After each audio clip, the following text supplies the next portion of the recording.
league, man. Yeah, they had us the first half, I'm not going to lie. Oh, could be Wayne! I think I got my swagger back. Oh! I love it, baby! Them orange britches. Something about them orange britches. Tennessee wins! By Tennessee, Jawan Jennings. Jennings makes the catch. Ball hit high in the air into right field. Going back is Sayre. And Tennessee can say hello, win column. A grand slam in the bottom of the ninth. You can't draw it up any better.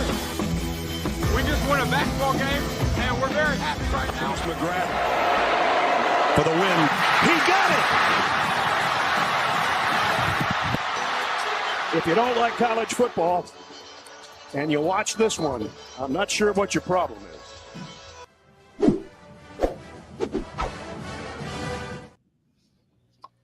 Reddit to do and welcome into more important issues. It is Sunday, January 14th.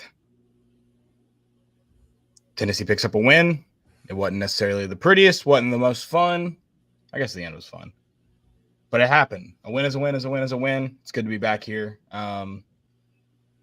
If you're a Dallas Cowboys fan and legitimately don't have a reason, I love it. And I hope your night is miserable because it's I mean, it was going to happen. It might not have been this week. It might have been next week, but it was going to happen. Yeah, absolutely. But also, like, you deserve it because you're a Cowboys fan. Yeah. Yeah, it looks like there'll be a new head coach in Dallas, so that. And nothing will change. Yeah.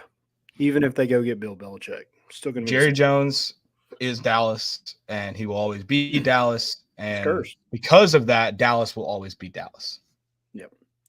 It is cursed. You'll have some of the most money in the world, and you won't win championships, and that's funny. I put a couple units on the Packers to win, so it was a nice win. A little stress-free. Which is clearly the only reason you did it is because they were playing the Cowboys, because, like, the Packers have no reason to give you confidence. No, not at all. Yeah, that was strictly based off history repeats itself, and that's what I went with. I turned on that game, and I was laying on the couch. I fell asleep. I woke up, and I just started laughing when I saw the score. I mean, you just can't make it up. You can't make up how absurd that the Packers are never going to win anything significant. It's funny. I know what it's like to be in, like, sports hell, and I am so happy that Skip Bayless is going through that right now. Yeah. I don't even from my point of view, it's the people who have lived in East Tennessee their whole life, have zero connection to the state of Texas, zero connection to the Dallas Cowboys, other than they used to be a dominant franchise. And that's why they like them. And they're like, oh, my parents liked them. And it's like, yeah, your parents liked them because they were really good. Yeah. And that's the only reason they liked them. They're always on TV. Exactly. And so for me, it's the Notre Dame of the NFL. And it's very funny to watch them suck and you be a lifetime fan and you have to suffer because you're a life, which I respect, I guess, if you're going to continue being a fan. I do respect it, but it's funny to me because I don't know. There's something about the Dallas Star that pisses me off. Yeah. I don't know what it is. And I enjoy your misery. I'll say that. Yeah, tough couple weeks for Cowboys, Alabama fans. Yeah, all the bandwagons are struggling, man. I love that Alabama fans are just now finding out. Like it is confirmed. It cannot be argued about. They're just now finding out that in the last 15, 17 years, whatever it's been, Alabama is getting 5 stars only because of Nick Saban. It has nothing to do with the state of Alabama, the University of Alabama, nothing. They're just now finding that out. And it's fun. It's enjoyable. Yeah, we're going to get into that a little bit more, but yeah, I'm excited to talk about just that dynasty being over. See, are you ready to call it over? Or are you just saying like it won't be what define over? I mean, they will be a decent team. Like they'll be a good team. There's still talent on that roster, but I don't think they might even make the college football playoff, but they're going to be like 12. They'll definitely make the college football playoff the next 3 or 4 years. 100%. Just because it's a 12-team playoff, they will. Yeah. I don't know. I'm interested. Kind of what does the officials do? You see guys decommitting and entering the transfer portal. I'm interested to see what officiating is like with Nick Saban no longer at the helm. Well, he's still in the Nick Saban's still there. Okay, let's be clear about that. Very much still a part of that program. All right, let's jump right into this. Let's talk Tennessee, Georgia.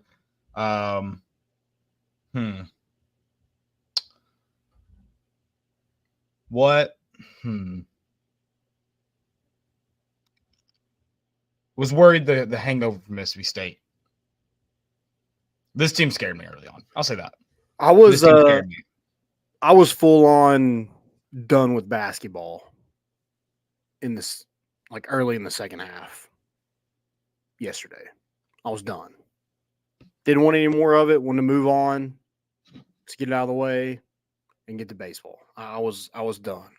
They brought me back in true Tennessee fashion. I should have known. I should have went and bet. As soon as I said it, I should have went and bet on. Did you tweet about baseball? If you did, I missed it. Did you do it?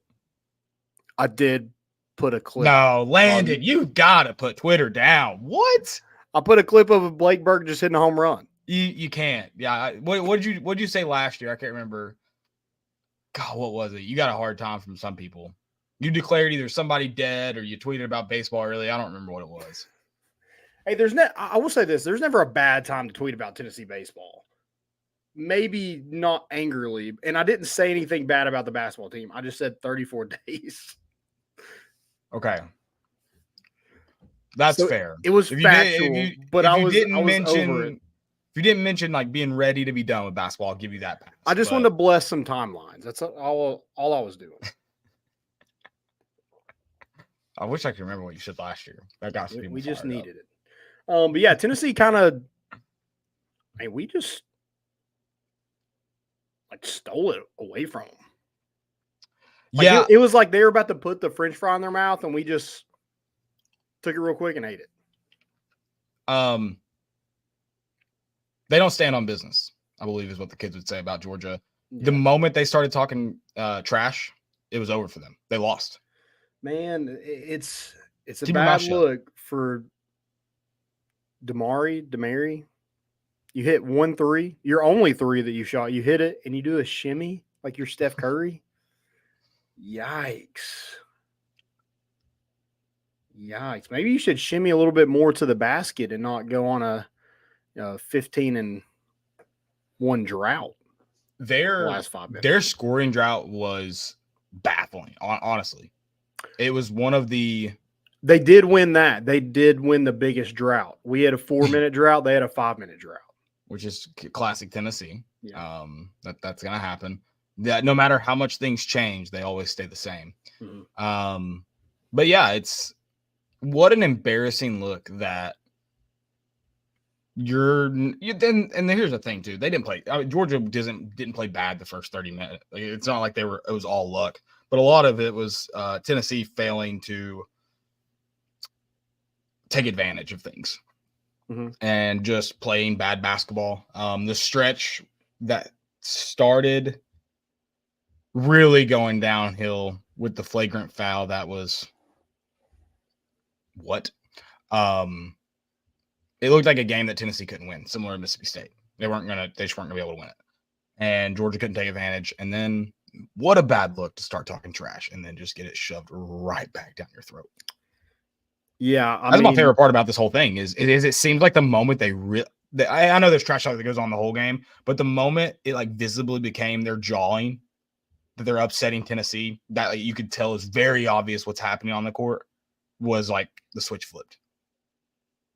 It was very much like a CW show where you already know what's going to happen, like when the team starts talking trash, because it's a CW show and it is written that way. You knew that team was going to come back, and Tennessee did exactly like that and came all the way back. And man, the first half was so weird to me. Yeah, we had the drought, but it was like nothing we could do like went right. Like Zakai would have wide open guys, he'd get it to him, Like he'd drive to the lane, everybody would crash on him. He'd get it to him. They would drop it. It'd go out of bounds. I mean, like that had to be 4 of his 6 turnovers, and 6 of his turnovers in the first half, 0 in the second half. I mean, it was just a script that was flipped, and we were staying in it with Georgia in the second half, even though they what did they shoot from 3? I mean, it was 42%. It was unreal at one point. Yeah. They finally cooled off a little bit in that last 5 minutes in that drought, but it was like any basket Tennessee was getting. If we would get a 3, they were coming back with another 3. It was like we couldn't gain on them at all. And that's why I feel like we couldn't get an advantage. Anytime a mistake was made by them, missed 3, whatever it may be, turnover, we couldn't convert on the other end. We couldn't get a leg up, no matter what. Even if bad things happened to them, we couldn't get ahead. And it was one of those, I was like, I just accepted this was a loss.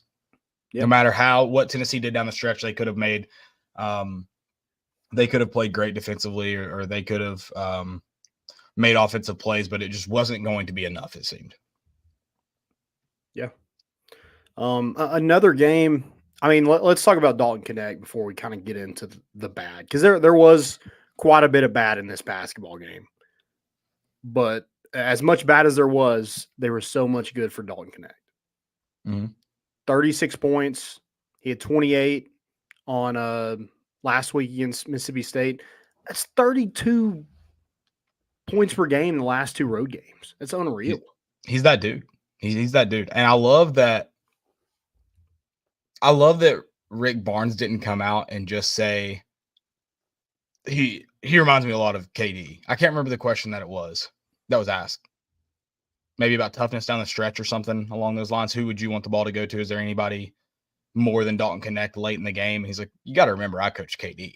And they're like, well, who else would it be if it wasn't KD? And he's like, Dalton Knecht. I mean, just elite company. I mean, all the stats that people were pouring out on Twitter. I think this was the first 35-point game in a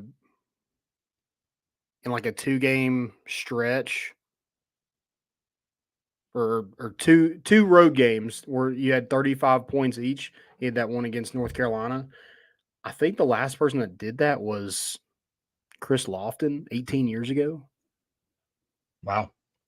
So yeah, just the dude's legit, and I know people are kind of pegging him for the SEC Player of the Year. I think it would probably be difficult for him not to be on, the Wooden Watch list. Yeah, I agree. Like one of the top names. Also, speaking of Georgia, I found a magazine yesterday, thrift shopping. One of my favorite SI covers. I won't take it out of the plastic right now. It's too difficult, but that's so Georgia, bad day to be a dog. Yeah. Yeah, just a really good win on the road. I mean, it just seems like no game is going to be easy in the SEC unless maybe you play Vanderbilt. But everybody's pretty solid. I think Georgia is a kind of a gritty team. They got some freshmen that can score. We even mentioned right here in the comments about Blue Kane. Yeah, that would have been a kid I would love to see in orange. Him kind of showing out. Now, how much does he play on this team? Probably not a whole lot, but I'm gonna pump the brakes. He was good in high school, fun to watch. I'm gonna wait to see how his career plays out before I go. I wish he was at Tennessee, because we've also had a kid from Catholic that's now transferred. That was really good. So yeah, it just doesn't seem to work out. The hometown kid, goes to the home state school and becomes a hero. It just doesn't work out that way. It sucks that he goes and shoots. I can't remember what his 3-point percentage was yesterday, but it was 50%. Or 9 points. Yeah, that sucks. That's just that's how it works at Tennessee. Mm. You're gonna have Heisman quarterbacks come in, no matter what they looked like before. You're gonna have kids from Knoxville that perform really well, even if they should or shouldn't be at Tennessee. You're going to have Pat and Robinettes run in for a game-winning touchdown against you. and he would have never had any business playing at Tennessee. Yeah, and defense is probably a big part in that. I don't know how good he is defensively. Dude can shoot, no doubt. But a lot of those 36 points that Dalton Knecht have was on Blue Cane. So yeah. Like I said, I don't disagree right now. Like probably would have liked to have him, but let's wait and see how this career plays out before I make an assessment of. I guess the transfer portal is always a thing too. So maybe one day. Cade Mays came back, so Blue Cane, more like Orange Cane. All right. Yeah, it's just something about the Catholic. I mean, Cade Mays ended up coming back, but Tyler Barron was here, and then he's the name Butch Jones is on their scoreboard there, so yeah, that school is struggling a little bit. Yeah, so maybe there's kind of a love-hate relationship with that school. We'll see. I don't know. There's no love involved with me. I don't know what you mean. Well, I mean, the kids that come out of it, yeah, I want to have like highly rated kids stay in Knoxville if they go to school in Knoxville, but yeah, it just hasn't seemed to just fit in perfectly like that. No. Not at all. But man, this is so Dalton Knecht is that dude. We all knew that. We saw it. Scovey and Josiah Jordan James. Dude, it's starting to hurt. It's starting to hurt bad. It's rough. Because not only are they not shooting well, they're also like not playing great defense. Like Josiah struggled a lot. They look like freshmen on the road in SEC these first two games on the road. And that's unacceptable because they're 26 years old at this point. Yeah. They are, I mean, they're working on tenure at the University of Tennessee right now. Like, this is insane that they played so bad on the road. And I love both those guys. But and Vescovi had a big rebound. He had a big three. I mean, it comes up where these guys like have to produce, but you need more than 10 combined points from them. Like, you need more than 10 combined points. You need more than 8 combined rebounds. You need more than 5 combined assists from them. It's like the way they're playing right now, 4 turnovers between them. It's not good. Yeah.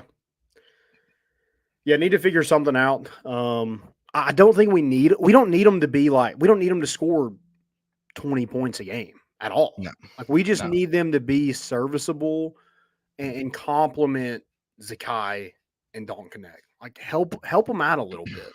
You know, those assists that Zakai like could have had in that game, if Josiah and Santi can make some shots. I mean, he has a double-double. Right. And if we could catch the ball, they probably have more points. And that's everybody. Just I know Zakai is smaller than you, but hey, let's get the hands ready. Anytime he's driving the basketball, just be ready. It's kind of absurd that we do have that issue, period, with anybody at all, that we're not just playing basketball. Why are your hands ever not ready? Yeah. Yeah, we have some comments in here about it. You know, it always hurts. JJ just doesn't have the ability to drop to the basket. I think that's the biggest part for me. The guy's built like an NFL tight end, and he just stands at the 3-point line the entire time. It's like you're not. That's not when you're at your best. Like, when he's at his best, he's at the elbow shooting. He's in the lane grabbing offensive rebounds.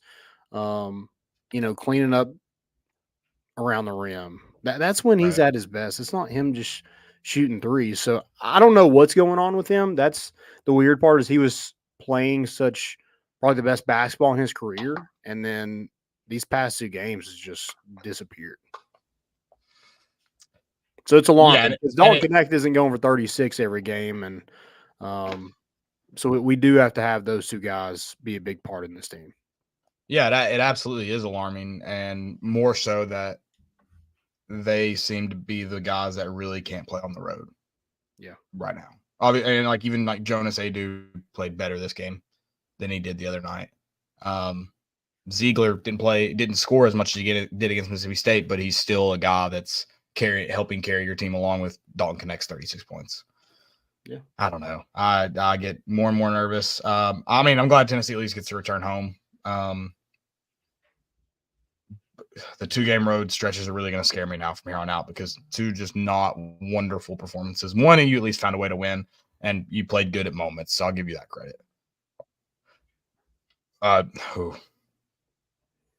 Really like to win these next 2 games, honestly. Really, really much so. Yeah. They're both home games. Yeah, Florida at home? Florida and Bama next. Oh, wow. Yeah, both at home. And then you get another home game in Nashville after that too. So that's good. Yeah. Yeah, I think the crazy part with this team is like I thought, was Zakai coming back from injury? Don't Knecht, we didn't really know anything about him other than like we thought he would be good, but not this good. And then we didn't know what Jonas Adu was going to be. And those 3 guys are your most productive players. And it's the guys that I thought would be your most productive players, Vescovi and Josiah, are not even close. I mean, they're basically a role player at this point. Dalton Knecht is by far the best transfer basketball player Tennessee's gotten. He will have a chance to be in the conversation for the best transfer Tennessee's gotten. Yeah, Period. I mean, maybe Across the all best sports. transfer that anybody's gotten in college I feel basketball. like he's got to go win a national championship if he's going to be in that conversation. I would think. I don't know. I'd have to look at it. Yeah, I mean, they're just not a lot of like. I just can't think of any just huge name players that go. I can't off the top of my head, but I also probably don't like. There's probably someone out there I don't know that was a transfer or something from a small school, and I'm not counting JUCO transfers in any sport either. That doesn't count. Just kind of off the top of my head, name a guy that you got in the transfer portal that's putting up 36 points in conference play. There's probably not many. There's probably not. No, like I said, I just don't know. Basketball probably. I mean, it's probably more rare. Football, the only better transfer right now for Tennessee would be Hendon Hooker, and go win some games in March, kid. And you're it. You're the guy. Yeah, I mean, before Hendon Hooker, I was convinced that transfers were kind of worthless to us.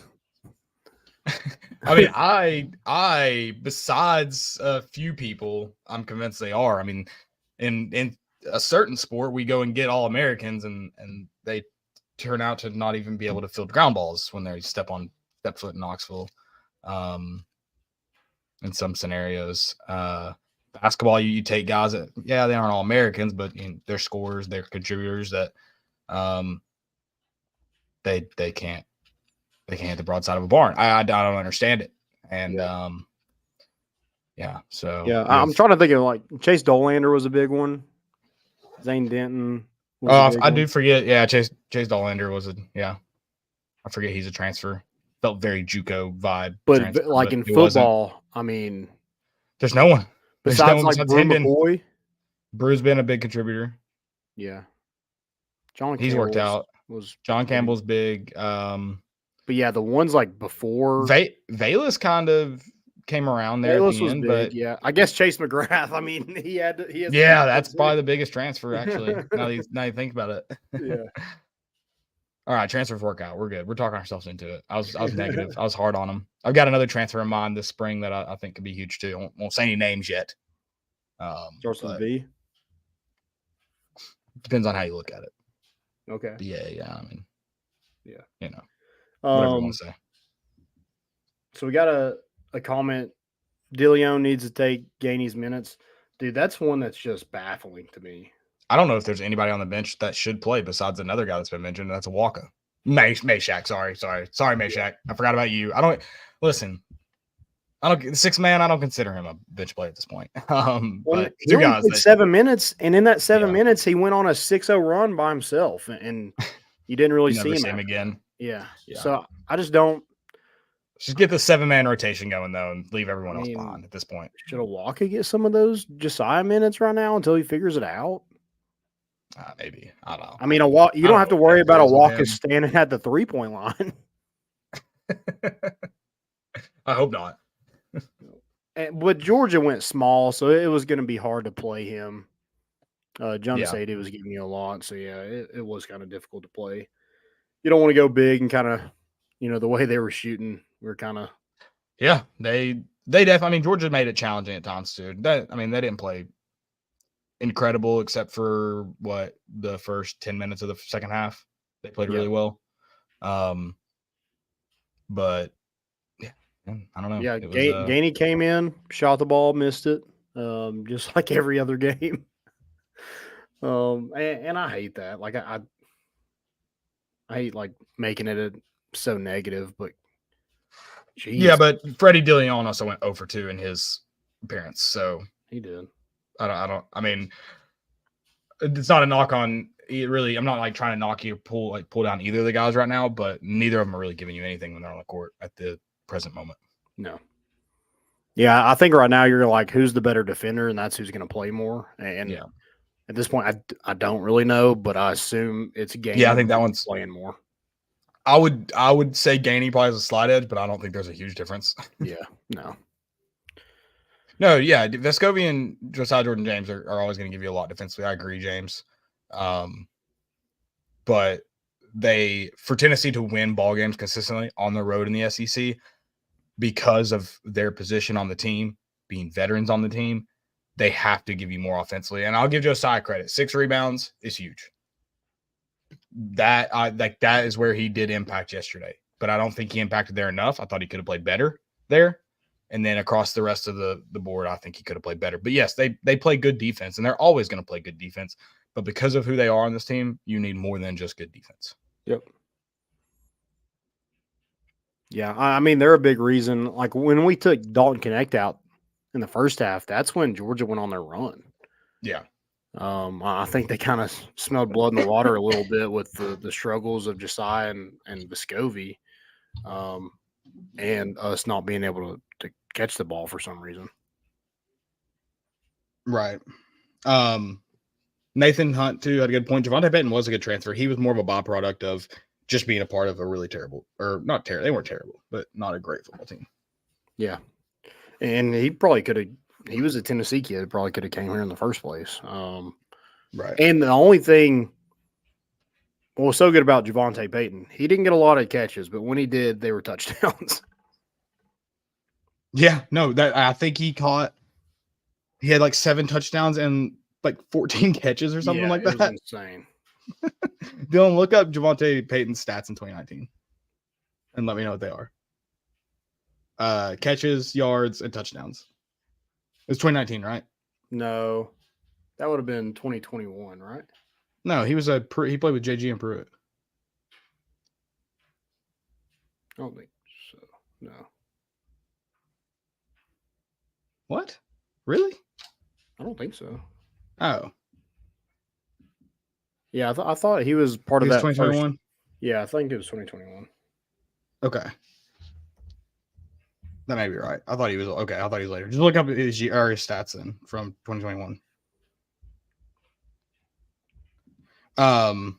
That does sound, I don't know. I feel like he was here longer ago. That's crazy that he left. Because didn't he have a year left? I thought he had like a COVID year left. No, because he went junior college, and then he went to Mississippi State. So I think that kind of used up all of his. Oh, okay. Yeah. I thought he was a guy that could have come back, which would have made sense when he left. That's why I thought I thought it made sense that he left. Yeah. With even a year of eligibility. 18 receptions and 6 TDs. That's so insane. Oh. All right. I don't even know where we're at now. I'm looking at his years now. It doesn't say how many years he was in JUCO. He was at Mississippi State for 2 years though. He was a 5th-year guy. That's crazy that in the years of COVID he wouldn't have one more year left. That's wild. I feel like he got shafted by that because he would have been, man. Imagine him and Jalen Hyatt in 2022. Yeah, like talk about would he have had 7 touchdowns against Bama to Jalen's 5? Maybe.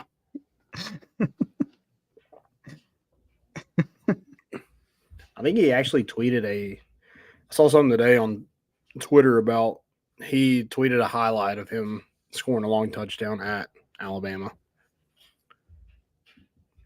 Good for him. Good for him. All right, let's move on a little bit. Florida is you said that's at home. Is that Tuesday or Wednesday? That is a Wednesday game. I think it's 6 p.m. I believe it's 6. Bama, I think we're on. I don't think it's been announced yet. I think that's going to be one of those flex games where we have options of what time. So I don't know what time that game is. Gotcha. We're going to talk transfer portal. That's what we're getting into next. But before we do that, guys, I want to tell you guys about some friends. It's Grade A Grounds Coffee. Guys, Grade A Grounds, their local coffee roasting company in Kingsport, Tennessee. It's run by 2 educators in the Johnson City area. It's great coffee. It's incredible coffee. It's now my morning go-to. I'm not drinking it now because I will be up all night. Can't be doing that. That's how good it is. It really gets you going in the morning. It's not only great coffee, the package it comes in is drawn by, when I say local artists, I'm talking about the kids in school. The kids in the Johnson City area are they're designing the packaging. And Landon, if you go to their website and you buy some coffee, which I implore you to do right now using promo code GOVOLS, it's capital G, capital V, GOVOLS, you also get to pick your packaging. So you get to scroll through, check out what they've got, and you get to pick your favorite and then sit it right there on your little coffee station at home. And you get to look at some local artist drawings for their packaging. It's really, really great.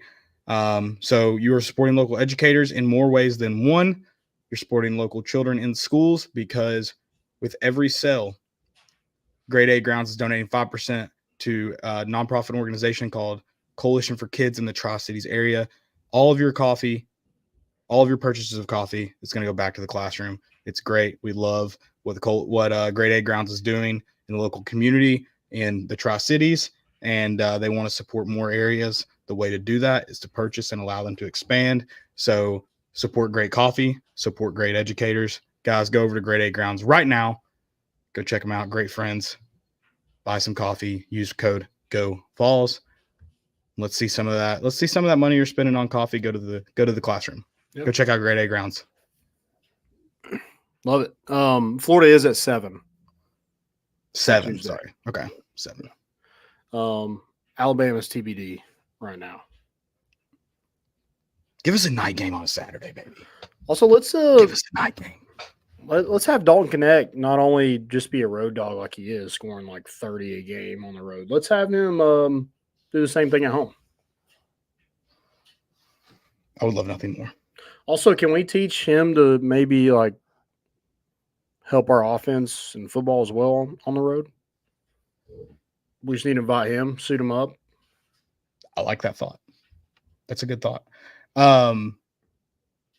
Speaking of white guards, I guess he's a forward, but speaking of white players, did you see that kid from Charleston, College of Charleston, who's from Ireland? And some of his buddies from high school showed up to his game. They're all wearing, I guess, his school colors from there and doing chants. Oh, heck yeah. Like European football chants. So there were just 4 guys up there chanting. They somehow get in, I guess because it's College of Charleston, they somehow get in the post-game presser with him doing his post-game, and they're doing like a chant in the post-game presser. God. It's awesome. They get interviewed by the local news, and they're like, is he the best player to come out of your school? He's the best player to come out of Ireland. It's awesome. Scalabrini, is he not from Ireland? Who? Scalabrini. He's probably not. He sounds Italian. I don't know. I don't know where he's from, but the Scalabrini sounds Italian. Does it not? I don't know. He's just this big, white, redheaded guy that used to play in the NBA. Okay, if he's probably Italian or Irish. Yeah, he's redheaded. So I don't even know if he's from Ireland, but I think he gets labeled as Irish just because of the way he looks, and that sounds kind of racist. No, I mean I have no idea. I don't either. I assume he's American, but it's funny.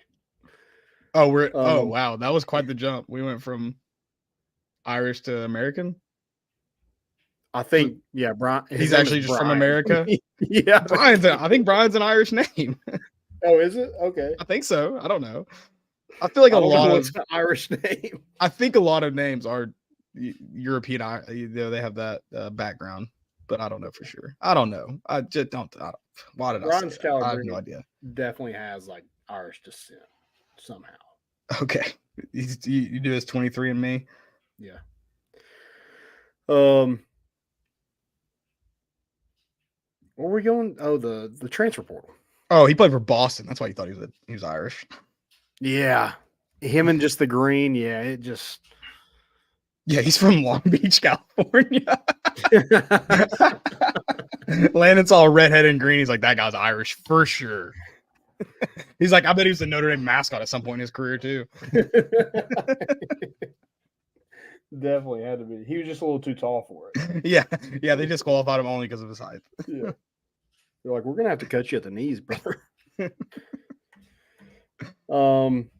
Yeah, the transfer portal. Tennessee lands another tight end body in the transfer portal. Miles Kitzelman from Alabama. He was in junior college. Went to Alabama the past 2 years.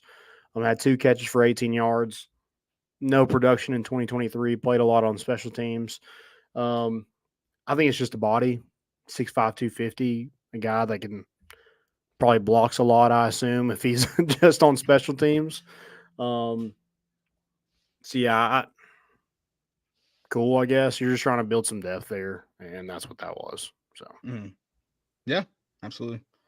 I feel like Tennessee can still address some needs in the transfer portal, but I feel like they've done a really good job so far, too. Yeah, need to land some linemen. Lance Hurd is a guy that they should land. I think a defensive tackle from Stanford is coming on an official visit too. So, yeah, just want to beef up the trenches a little bit in the portal. And, hopefully they get some good news with Lance Hurd.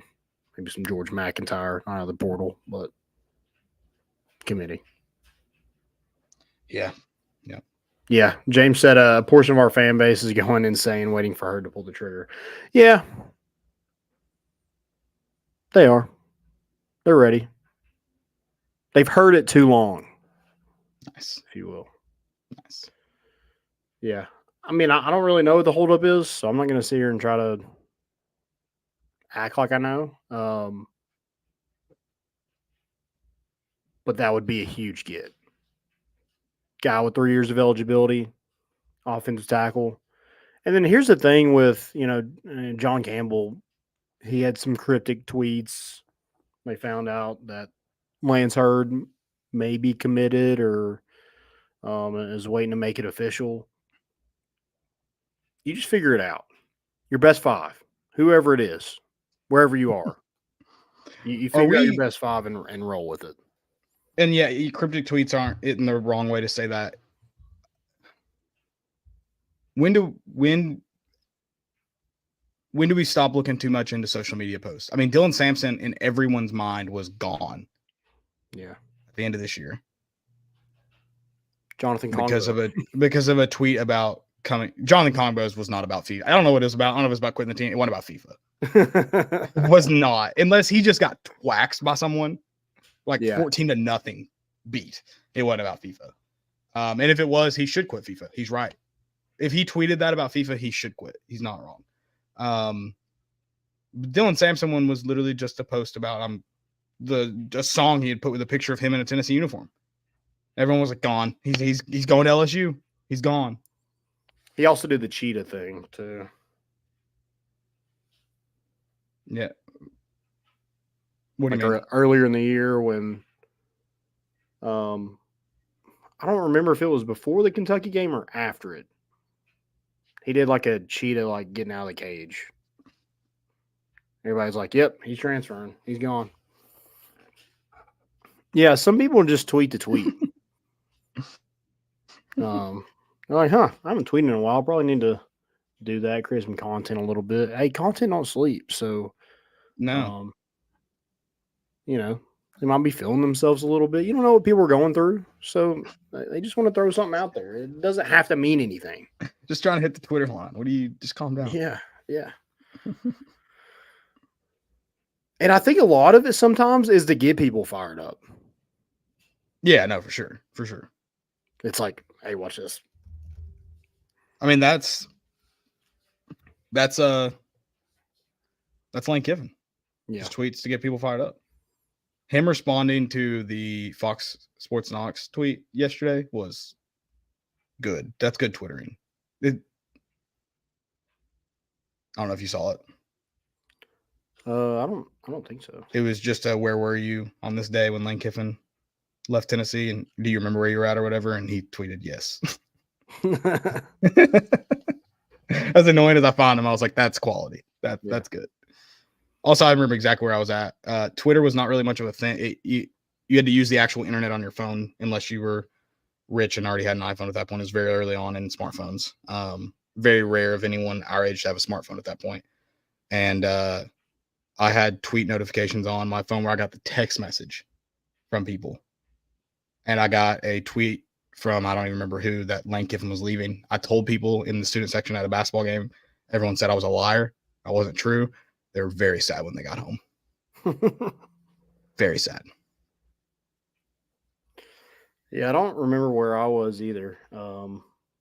You're probably in the Southwell High School basketball gym, if I had to guess. Yeah, I probably was. Or kicked out of it. We did get kicked out a couple times. I only got kicked out once. Was that only once? I only got kicked out once. I think I got kicked out more than once. Wow. Yeah. It's okay. Worth it. Probably went home and I truthfully didn't. I wasn't the reason we got kicked out in the end. Maybe leading up to it, I was part of the warning team. I definitely was part of the warning team, but the final word was not me. I don't think I had the final word either. No, you didn't. It was Brody. Oh, okay. Shocker. But as soon as he said it, I was just like, yep. See ya. Yeah, I know. I kind of left before. It was kind of I quit before I could get fired role. I started walking out of the gym before the administrator even got over there. I knew what was about to happen. I was just like, all right, peace. There goes your whole entire student section. Congrats. We deserved it the night I got kicked out. We deserved it. Yeah. Going back to the transfer portal a little bit. Some news there. Gerald Mincy. What a destination. I mean, you're at Tennessee for 2 years, you beat Kentucky 2 years, and then you transfer there? If you can't lose to him, join them. Is that the new thing? I just listen. When guys enter the transfer portal, there's people telling them and promising them things. He didn't want to leave, but he's got guys on the other end that are want him there. They're maybe talking to him before he's entered the portal. And I'm not going to name teams specifically in this scenario. I'm just saying that happens. And he entered the transfer portal. He didn't want to leave the land. That's important to note. And you got to do what you got to do. If you don't know what I'm talking about, that's what Mark Stoops said about a tight end that entered the transfer portal and visited Tennessee. So it's very weird that then they get a transfer from the same team he's talking about. So Mark Stoops, clown. Yeah. Also, like it's not going to be. He used to play in Neyland next year, which is going to be fun. Also, you have to block James Pierce. Go ahead and someone get a stuffed animal, not of a Wildcat, but of Gerald Mincy for post game. For Spraggins to carry around. Yeah. Yes, that'd be awesome. Yeah, or just a Wildcat maybe in his jersey. Yeah, I don't think it's a huge loss, especially if you're able to land Lance Hurd. It's not a loss at all. I think if you were going to land Lance Hurd and Mincy was still here, you're probably losing Mincy after that anyway. So what you're saying is it's a done deal. Just making room. Is that what I'm hearing? Just making room. No, I definitely think you probably want to hang on to Mincy, but I don't think you wanted to keep him. But Nathan commented here that he's replaceable, and I don't disagree. Yeah. That he's not a linchpin to that offensive line. He's part. He's an important part, but he's not a linchpin. He's a veteran, has experience for sure. But yeah, some guys I don't think are worth the headache. Yeah. And I think he has been anything. He's not been. He's a guy that you need to take Tylenol for. For sure. Fair. So, yeah, whatever. You land Lance Hurd, all is well. Man, let's talk about Kalen DaBoer going to Bama. Yeah, and this may be an unpopular opinion. I think this is probably one of the better hires they could have made. I don't know if he's there long term, but in terms of transitioning after Saban, I think this is a guy who probably won't drop the ball too much. I think Bama fans should be expecting this to not be the long term hire. It's going to be a guy that's going to be there probably max 5 years. Yeah. Will he win anything significant? TBD. But I think you will not see a big drop off. I think it's probably one of the better hires they could have made outside of somehow getting Kirby Smart. Yeah, I think it's a good hire. I just worry, the one thing that we wanted at Tennessee is you wanted a guy with experience in the SEC. DaBoer has none of that. All of his ties are in California, Fresno State. He's at Washington. I just – and he's bringing a lot of that Washington staff. I just don't think that they – But what good coach with SEC experience that's been a head coach were you going to go get that would have been a better hire? Oh, I agree. I think that's why they try to get Dan Lanning first. And they probably made a call to Sark as well, but he wasn't leaving. So, yeah, with the guys that you weren't going to get, it probably is a good hire. And the guy's won wherever he's been. Yeah. But he's only been at Washington for 2 years. And Michael Penix Jr. in that time too. I'm curious, what does he look like without Michael Penix Jr.? I don't necessarily disagree with that thought, but he's also going to have Penix type quarterbacks, the ability to get Penix type quarterbacks as well. Michael Penix is really good. He's not all world that you're like, how he's not carrying. He wasn't the he wasn't the guy that you're sitting there going, we wouldn't ever be able to replace this type of player in our system. Yeah. If that makes sense. I don't know how he's going to recruit. I think that was a question mark with Josh Heupel as well. I think the brand sells itself, and that's why I think Josh Heupel has gotten better since he's been here at recruiting. Because the brand helps get you in the door, and then relationship-wise after that. DaBoer has never really had to they don't have to land a top 10 class at Washington to be good in the Pac-12. Right. And he has had some struggles in the Pac-12, but he's always found ways to win too. Yeah. And the brand does sell itself, but as I mentioned earlier, you're going to find out that the Alabama brand is not as big as the Nick Saban brand. So that's where he's going to struggle in recruiting, is at least early on. And I think it's going to be big for Alabama that Saban's still going to be there. We're gonna mock and make fun of Saban having an office at Bryant-Denny, but when you go on an official visit and they know who Nick Saban is, these players, it's going to be incredibly valuable for DaBoer and his staff when they're touring the facilities to knock on a door, open it up, and Nick Saban be sitting there. That's going to be an incredibly powerful recruiting tool. And that's why we're going to laugh at it for sure. That is a big part of why Nick Saban has an office there. And if he's not in there, they're going to go, oh yeah, Coach Saban, he's right here. You see his name on the door? That's where he's at. That's why he has an office there. Yeah. I'm interested to see kind of how it plays out. As an Alabama fan, I don't feel. First of all, a lot of them had to Google who the heck Kalen DaBoer was when it was announced. And that's why I think they have to be a little bit just like underwhelmed with the hire. I feel like I think if they're unreasonable, I think if you're reasonable and you're going, our next 5 years could be incredibly troubling because you're following a legend that did nothing but won. Yeah. And it's going to be hard to continue that. I think if your expectations are reasonable, you should be excited. You shouldn't be trying to talk yourself. You get into unreasonable territory if you're incredibly disappointed, but also if you're incredibly hopeful and going, he'll be the next Nick Saban. Then your expectations are just wildly off point. Mm-hmm. But if you can go, we found a guy that I believe can transition us well, and maybe he becomes the guy in a few years, but what we really need him to do is not drop off and allow the next person to come into a successful situation and build on it. We don't need another guy to come in here to the same situation Nick Saban did. We don't need the next guy after him to struggle against teams like Louisiana Monroe and lose. Yeah.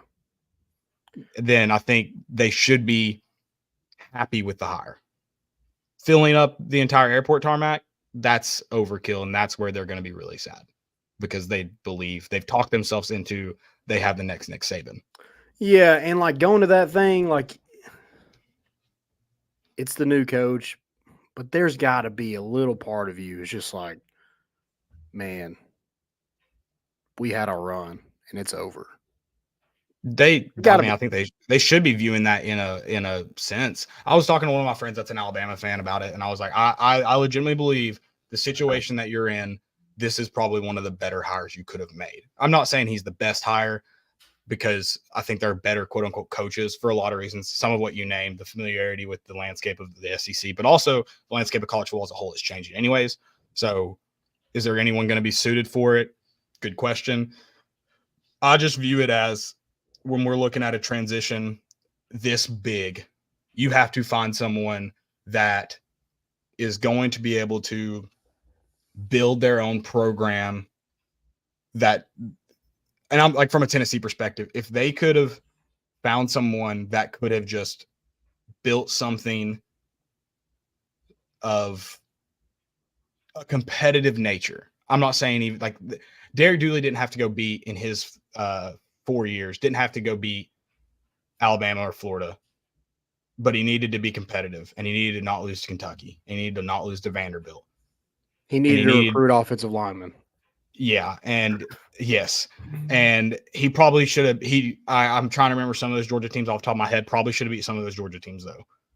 He needed to be able to do that and he wasn't, and Tennessee started to fall off. If he could have done that, the transfer after him could have been a lot better, but it took such a stark drop off. Mm-hmm. But it's also Alabama fans we're talking about. They don't have any sense. So like their expectations are going to be through the roof. The first game DaBoer loses, you're like, oh, he's not it. You know, yeah. He's not, and that's he's just not the next Saban. We need to go hire the next Saban. And yeah. you're never going to. You're never going to hire the next Nick Saban. What you want to be able to do is you want to hire the next guy after the guy after Saban. You want to be able to hire someone that wants to build, that has the ability to build something like Saban's built. Mm-hmm. Because Kirby Smart, I don't think would be able to do what he's done at Georgia, at Alabama, if he came after Saban.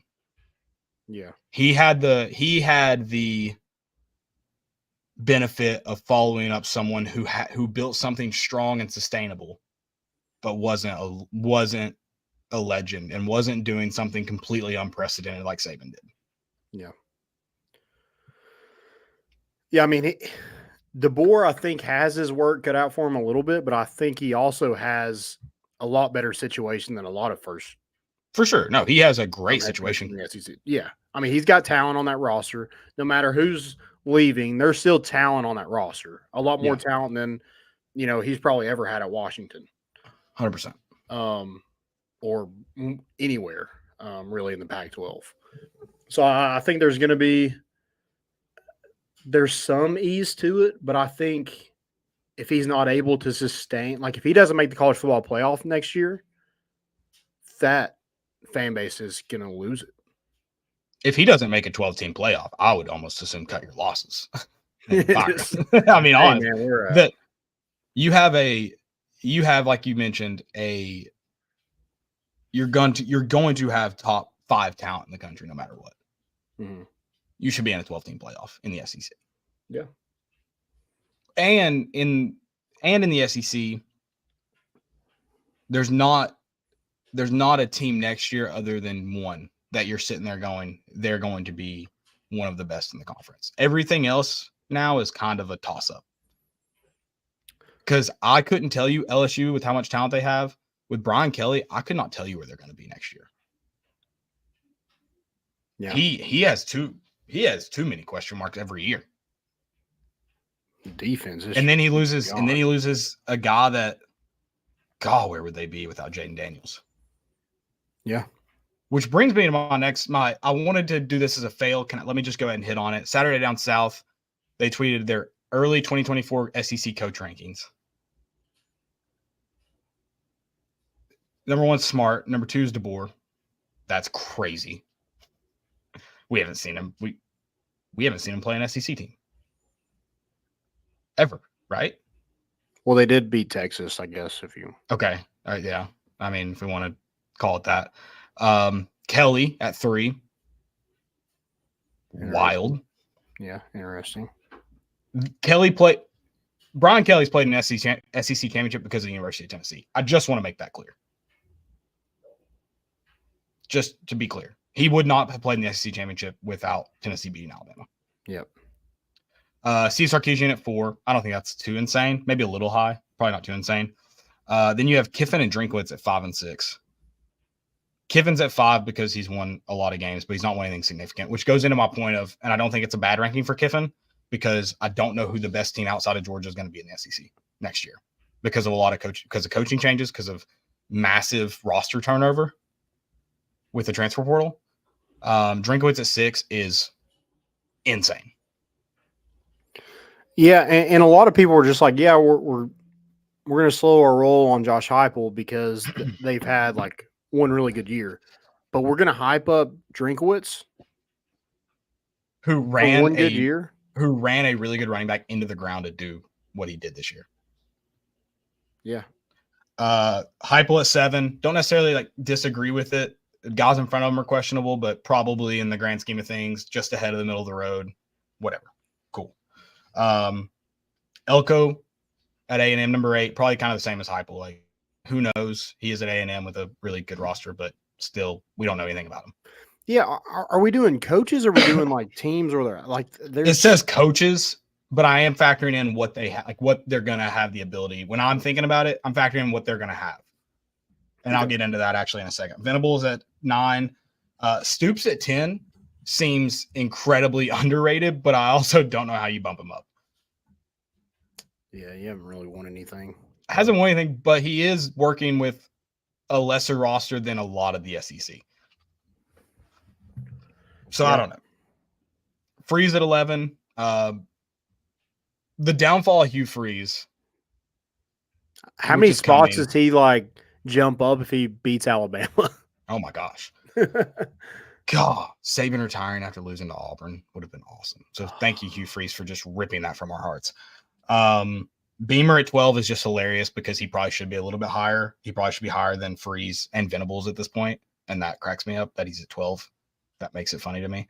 Venables has done nothing except beat Texas. Yeah. That's it. I mean, he's still getting that. He was part of Clemson. Right. Yeah. Yeah. Right. Pittman at 13, probably right. Napier at 14 is absurd. Napier is right now by far and away the worst coach in the SEC. Yeah. And I know what you're thinking, Caleb, Clark Lee. No. Clark Lee has the number 1 worst situation in the SEC. With what he has, the worst job in Power 5. With what he has, yeah. With what he has, he should probably be up at 12. He should be ahead of, or maybe 13. He should be ahead of Napier and Pittman for sure. Yeah, if he beat Napier. He beat Napier, yeah. Yeah. Last year.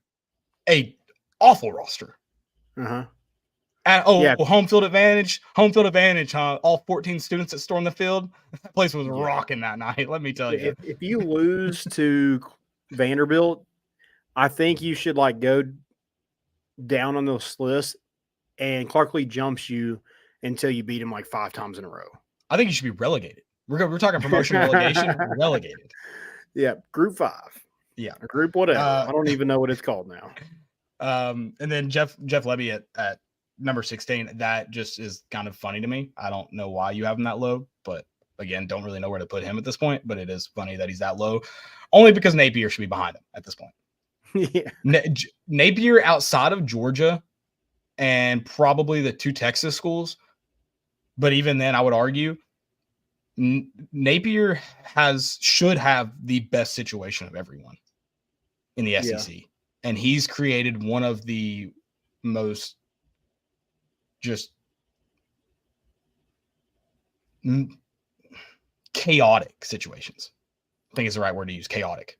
I know like Jeff Levy was under Lane Kiffin at Ole Miss, but I hope that becomes into a great rivalry. Those two? Yeah, like it already is because of the Egg Bowl, but like I just want it to be like all time between like them two just end up hating each other. That would be fun. Yeah. Well, we need some more good fights at the Egg Bowl.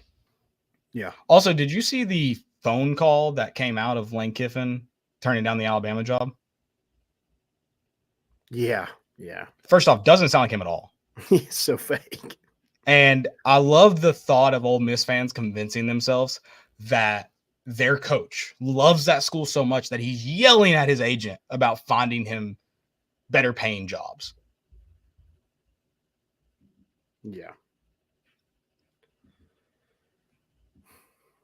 His agent is Jimmy Sexton, right? Oh, 100%. I don't know who Caleb DaBoer is represented by, but it has got to be now Jimmy Sexton. Oh, yeah, it has to be. Every Alabama coach has to be with Jimmy Sexton. And he honestly, recruiting-wise, you need – if Josh Heupel's not represented by Jimmy Sexton, I think that is a bad thing for recruiting, personally. Honestly, you need to walk in and be like, hey, I know a guy that in a few years is going to get you paid in the NFL. And you're going to you come play for me. He'll be in my office every once in a while. You'll get to meet him. You'll talk to him. He's going to represent you in a few years, and you're going to make a lot of money because he robs college football programs and NFL teams all the time at gunpoint. It's incredible. You'll love it. You will sign contracts that you don't know how you're getting them. And it's going to be awesome. We're all going to make a ton of money together. Can't wait. Let's do it.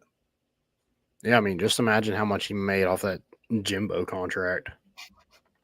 He's He's rolling in Scrooge McDuck money, laughing at A&M, and it's all dirty money, oil money from Qatar, and he loves it. Yeah, how have you not just like – I mean, he's not even thinking about retiring because he's like, guys, this money is so easy. I don't have to do anything. Nothing. I walk into literally a room the people they just have to be good somewhere else. I start representing them. They go somewhere else, and they're terrible. They get fired, and I get a bunch of that money. Yeah. It's great. Absolutely. He convinces teams that the worst coaches in college football, he convinces them, guys, there's another team that's going to want them, so your buyout needs to be huge to protect yourself. And what happens is in 4 years, you end up paying that huge buyout. Jimmy Sexton is just the best used car salesman of all time. Oh, 100%. Well, and he does it all. He does new, used. He does everything. He's the dad off Matilda. He has that little thing to like make the miles go backwards. Oh, okay, yeah. The little machine. Yeah. That's Jimmy Sexton. He just puts lipstick on a pig and just like, guys, great coach, Hall of Fame coach. Leads you. He's the next Nick Saban.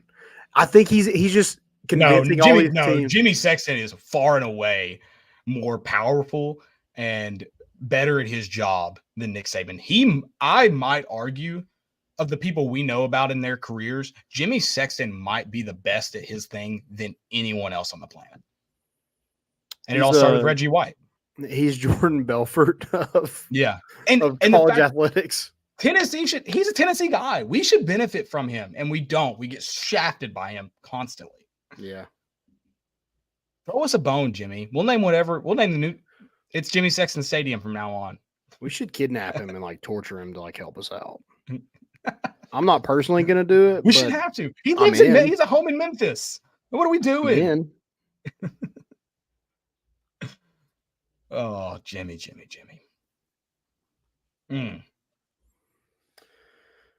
But yeah, I love how is Will Rogers going to Bama? Is that a talk? Is that a talking point right now? Yeah, because he decommitted from Washington. Okay. Now, I mean, I don't. What does Kalen DaBoer want in a? Does he? I mean, there's a lot to like about Jalen Milroe. There's a lot to like. You're just like, I'm sure pulling out your hair about too sometimes. Oh yeah. Also, like a lot of problems will be fixed if you can just find a center that can snap you the ball. So I doubt it. I just feel like Will Rogers wouldn't play at Alabama. Yeah, I don't. I'd be shocked if he played next. If he was, yeah, I'd be shocked. I don't know. I don't know where you go because I mean, a lot of those transfers, like a lot of the guys have their next quarterback in transfers already in the SEC. So I don't know. I think Jed Fish. Did he get the job at Washington? I know that was I honestly don't know. But dude, Arizona was good. Yeah, I think that's well. They were weird, but they were good at times, and their offense is good. Yeah, I just they were definitely weird. That's a weird hire. That's a weird step. I just feel like it's kind of a lateral move almost. I know they just went to the national championship, but I mean, you were in a crap situation. Washington's not been bad for years. I think as a program, Washington's probably a better situation. With them going to a Big Ten, I have questions about the situation. Yeah. But overall, I would think it's a better situation. I don't disagree that it's almost a lateral move. Well, and money probably talks too. So program-wise, I think I would put Washington over Arizona, period. And then you factor in the last 2 years. But Big Ten, the transition's going to be interesting on how that all shakes out. But, yeah, I think being in Seattle is probably better than being in Tucson right now. Yeah, and they did all that with a freshman quarterback too at Arizona. So that's true. I don't know. I just think that was I think he made that into a decent job, and I just find it interesting. But I guess money talks, and maybe it is that much better of a situation. I don't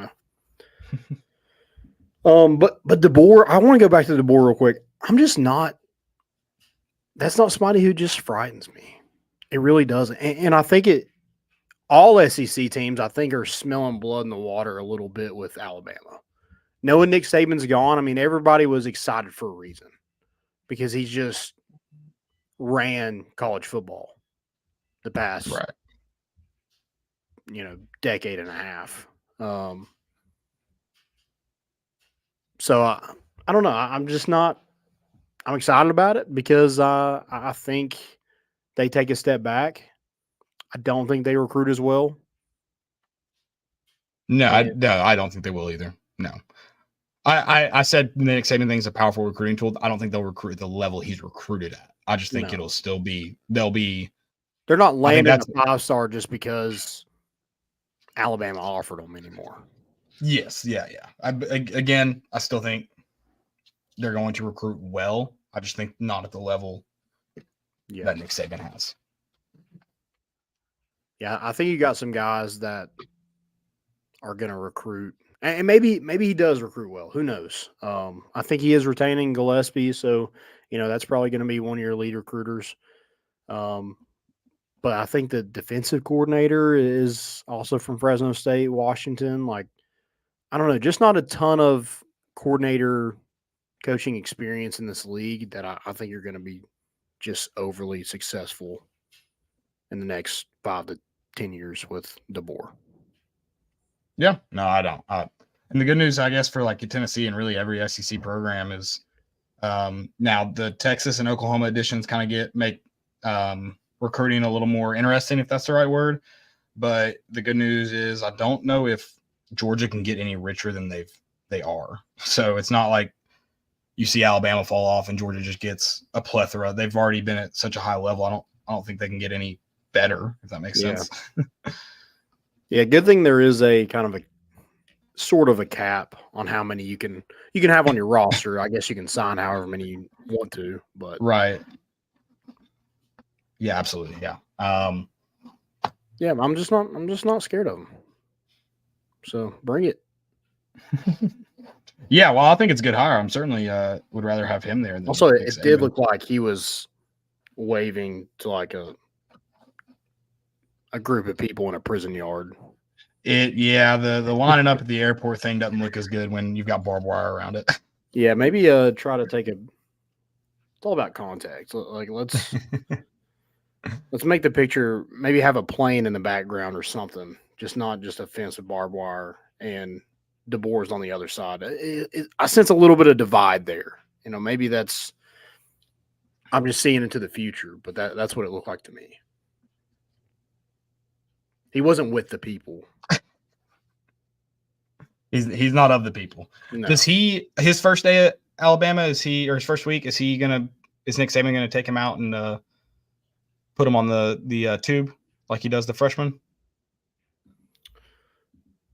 Yeah, maybe. I think DaBoer should start driving a Dodge Charger too. Okay. I think he should act if he wants to be successful. He should act like Nick Saban recruited him to be there.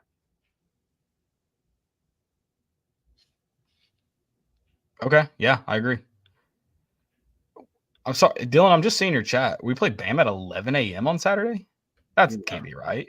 No, I don't think so. It's a home game, correct? Am I wrong? Yeah, you're right. Yeah, so noon would be the earliest.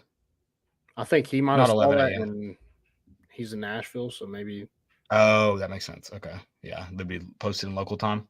Yeah, but I think it's CBD. I don't think they know exactly what time it is.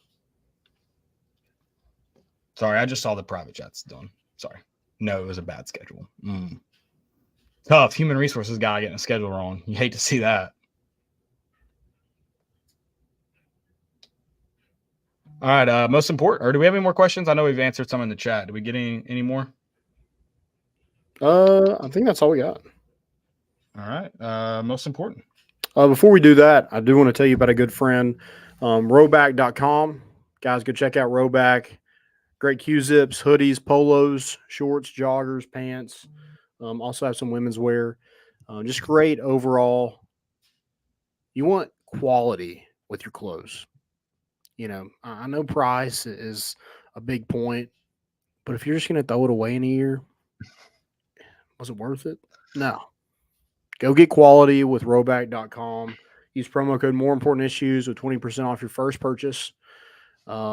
Again, Rowback.com, great quality stuff. Love everything they have. And it just fits right. It feels good. And you can wear it to work. You can wear it out on the town. You can wear it to a football game, basketball game, anywhere. You can wear it to church. Heck, wear it to church. I've done it before. I'll do it again. Yeah. You're just not you're gonna get so much out of it. So go check out Rowback.com. Again, More Important Issues. Promo code 20% off your first purchase. Do it, hit it. I need to get some more Rowback in my wardrobe. I don't have enough. It's too good to not have enough. Yeah. I did just look it up. According to Tennessee's website, it is a flex game. It's 12 or 2 is the times it can be right now. Okay. Why are we flexing 12 to 2? Should be, I don't know. All right. Well, whatever. I guess, what's prime time? I don't even know. 12 and 2 doesn't sound like prime time to me, but whatever. I bet 12 p.m. is. I don't know. College football, it's kind of shifting to 12 p.m. is that prime time game now with, I guess, Fox on Big Ten on Fox has been successful. Yeah. So. Not for me. No, I don't love it. I want to watch football at 12. I just want the big games to be at 9. Yeah. Most important of the week. Most important.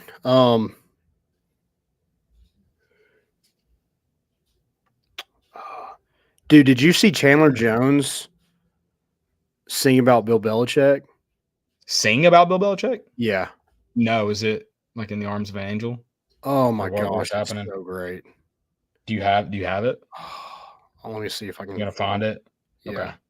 What kind of song is it? I mean, it's just like it's you. not even it's I don't even know how to explain it. It's just literally a song about Bill Belichick and like how he's gone. But it's not a sad song. Remember me. Don't let your life. 5,000. What is it? Okay, you ready? 525,000. Oh, how I miss you. I just want to kiss you.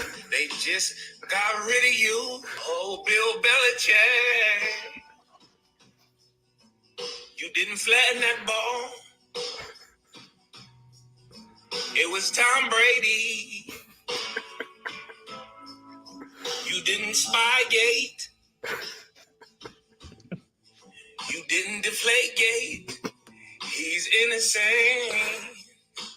So why fire him when it should have been Mr. Crowd? Oh, Bill Belichick. As long as you cut the check, fight the wrong man. Why fire him? They called it a dynasty. He got 7 Super Bowls. Oh, Bill Belichick. He made me the man I am. Oh, Bill Belichick. Why fire him? Is he crying? Yeah. He is. He just answered my question. Hope y'all like that. Was that Tennessee whiskey he was playing that to? I guess, yeah. I mean, just And I just want to be clear. I'm not judging. I just want to understand. He wants to kiss Bill Belichick? Okay. Just wondering. that was a very like, who do you want to kiss? The guards. Speaking of Bill Belichick and the Patriots as well, Gerard Mayo. Gerard Mayo, yeah. How about it? I knew he was getting some talks of I think we should NFL. get Chandler Jones to make a song about I Gerard think so, too. Mayo. I agree. He might also That want to was- kiss him. That was a trip. Also, he sounded like he was pretty good to start. He kind of fell off with the lyrics. Yeah. But I think interesting to say Chandler the Jones is least. a big man. The high notes were a little struggle. But it did seem like it was straight off the dome. So Mhm. Yeah, maybe write those lyrics out like I Bowser. think He there's didn't. potential there.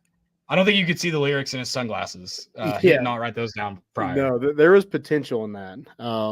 No, I love that. That's Honestly, I'd agree.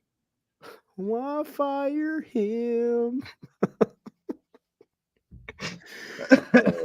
That was pretty I incredible. hope he gets on Spotify. I hope he makes. Oh, is it not yet? I don't know. I hope they like the Philadelphia Eagles opens this up to like all the NFL, where like maybe have Chandler Jones just making a big Bill Belichick on their Christmas album next year. Yeah, that'd be great. So that was my most important. Chandler Jones. My most important is sleepovers. I think they're back. I don't know if Okay. you follow the Anus Pod at all. I But don't know. You should. It's another untold story. It's really good. They had a man sleepover this past weekend, or this week, I guess. They just ate junk food, played NBA Street, Tony Hawk Underground, God of all the good stuff, all the classics. Hit on it, played cards, just guys being dudes. Okay. And I think that should be more popular. I think it's not, because in old age we get comfortable in our homes. We like to sleep in our own beds. But I'll tell you what, man, there's nothing better than just a night with the dudes. Just you don't know what's going to happen. Just unplanned. And that's kind of what our trips to away games, if there's no women involved, turn into. And we stay up far too late, much later than we should, usually doing nothing. But being just dumb, and it's fun. It's what guys being dudes is about. It's why we have friendships. It's my favorite thing in the world. Bring back sleepovers for adults. We don't have enough of them as adults. Yeah. Yeah, I agree with that. I like. I think one of the reasons why we don't probably is because like we can play video games with each other in the comfort of our own homes. It's not the same. It isn't though. So yeah, I'm down. Let's get one going. I don't know whose house it's gonna be at. Yeah, I don't need a basement. Just in the basement. Yeah, I'm in. Sorry, Deuce. You just got volunteered. Yeah. It's a sick basement. What do you want me to do?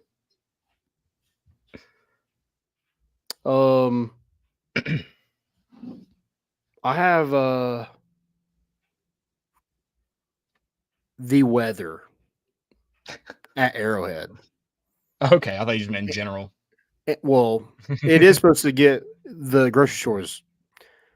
We were always going to go grocery shopping on like today, like throughout the week. We're like, we'll just go Sunday. Man, that was so dumb. I hate that I don't grocery shop often, and now I need to go, and I know it's going to either be empty or crazy. Yeah, a lot of the cheeses are gone. The milk, ain't no milk. I don't drink milk, so I'm good. But yeah, there's a lot of stuff. But did you see the beer? No, is it gone? The South Knoxville one?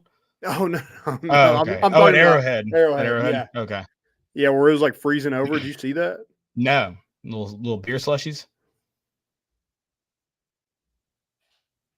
I bet that's so good. I bet that's delicious. A Michelob Ultra icy. Yeah, I bet that's, dude. Bilo, get going on those things. And then the water, they would take it out of the coolers and hold it up, and it would just freeze like immediately. Yeah, I don't even know why you're serving drinks at that point. Also, who's drinking beer in that environment? Who wants to eat or drink anything when it's that cold? I think I'll try to grab a beer just in the case just it does that. Yeah. But I don't even think you should be drinking beer if it's that cold, because you're gonna drink cold beer. Just drink whiskey. First off, you'll get warm from that, and it's not cold in and of itself. Like, it'll be cold due to the weather, but you don't have to drink it cold. But no one's gonna drink a warm beer. Yeah. I don't know. I just thought that was insane. Also, the Dolphins just did not want to be there. Who did though? Yeah, that's true. That's true. Other than Taylor Swift in her warm suite. Yeah. Also, and Chandler Jones, maybe. Was that a fail or was that a most important? The weather was fail. I'm more like the beer slushy. I'm kind of thinking that's the most important. Okay.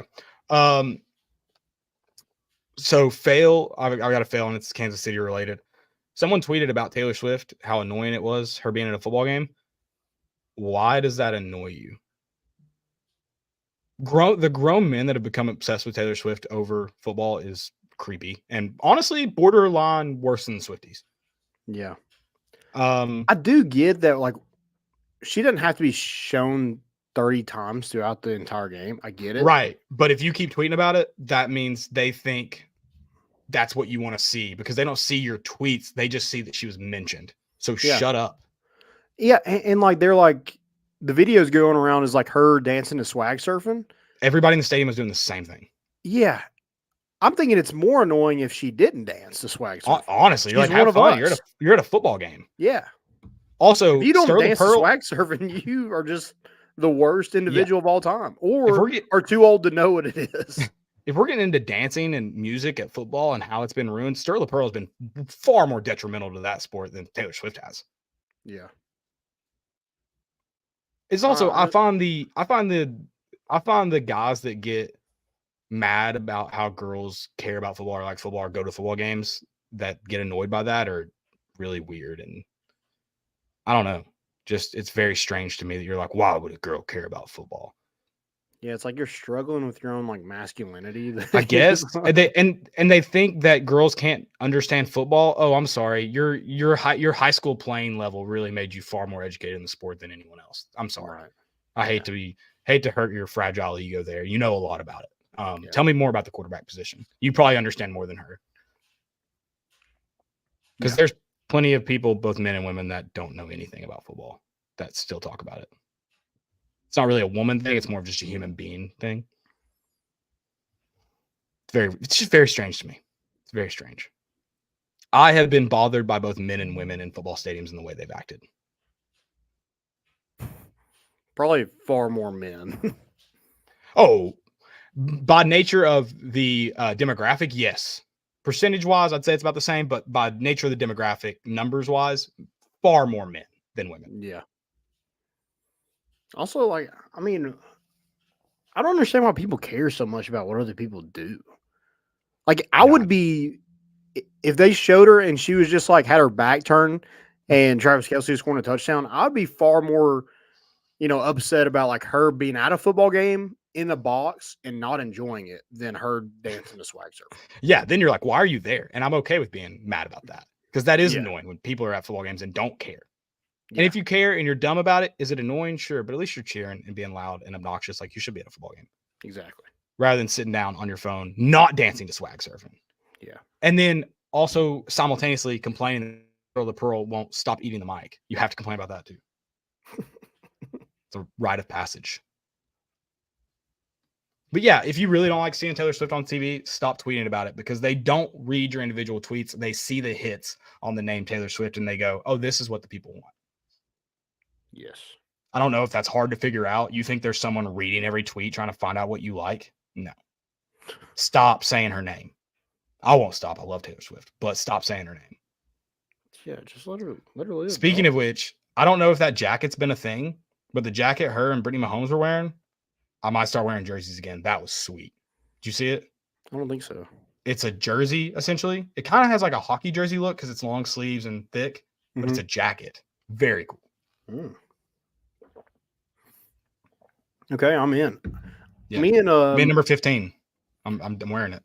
Me and Austin were talking about on Friday that we would love one of those Tennessee hockey jerseys. Yeah. I just think those are sweet.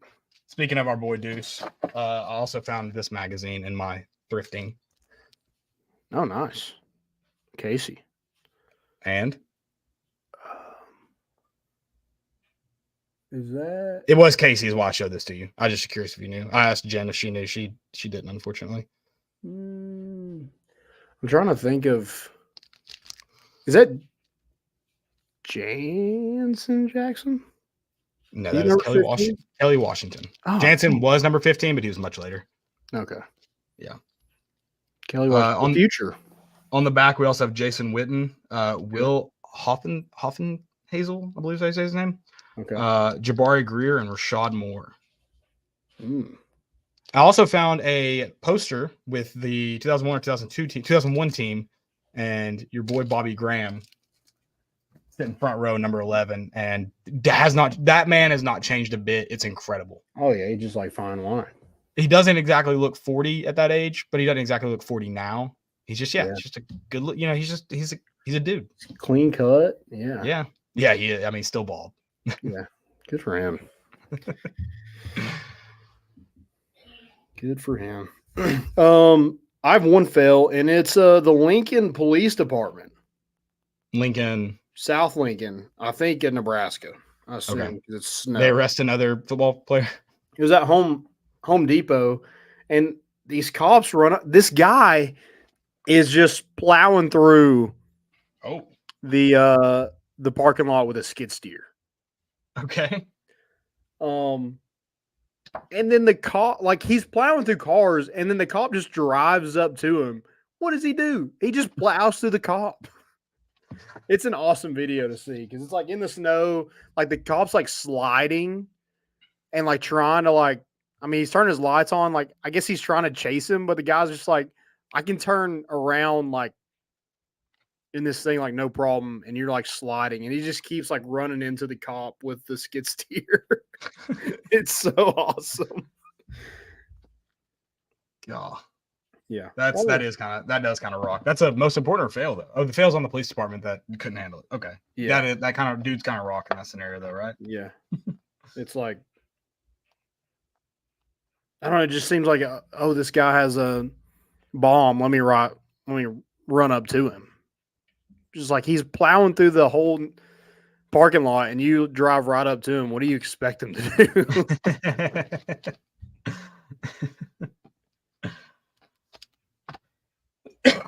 That's all I got. That's it for me. Cowboys fans, good luck. Yeah. You still have a chance. The search is on.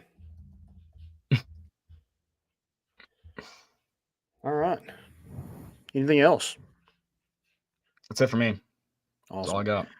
Guys, thank y'all for listening. We'll be back on Thursday. Might do a little post-game show after the Florida game. We'll see about that. Yeah, we'll tweet that out. Have a good week. We're bringing the boat in, and we out.